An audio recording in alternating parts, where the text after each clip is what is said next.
right, let's see. Let's start with my super mix. Oh, not making fun of me. I'm old and I have Matchbox 20 playing.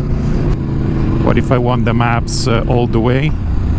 There it is. It's exactly what I wanted on the Tuono.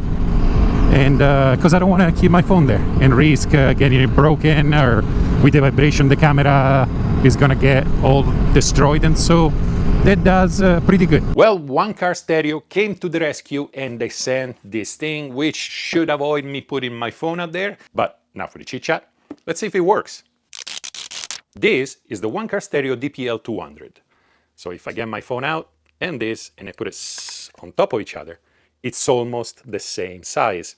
And that's one of the things I like about this thing. First of all, it's just like my phone. It does not cost as much as my phone. So if this breaks down, I don't care. My phone is nice and safe. This is wireless Apple CarPlay and Android Auto. It can do a whole bunch of things and can also give you the tire pressure on it. On top of that, it's supposed to be really, really bright. It's a simple one cable, this one over here, going from this thing to the battery, so that if you wire it that way, whenever you turn on the key, this thing turns on as well. And I think it's a good thing, because when I shut off the key, I want this thing to turn off and not keep sucking power out of my battery.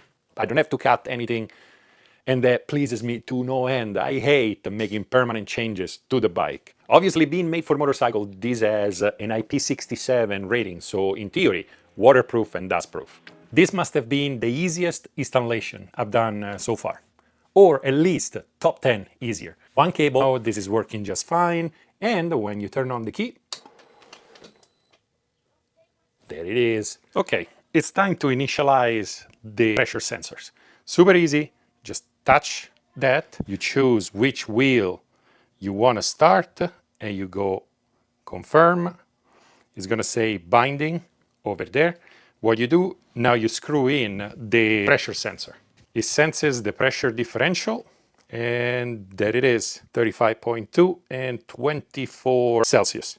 One last test I want to do is this. I want to turn it back on, and I want to see if without doing anything, this thing will auto-connect again.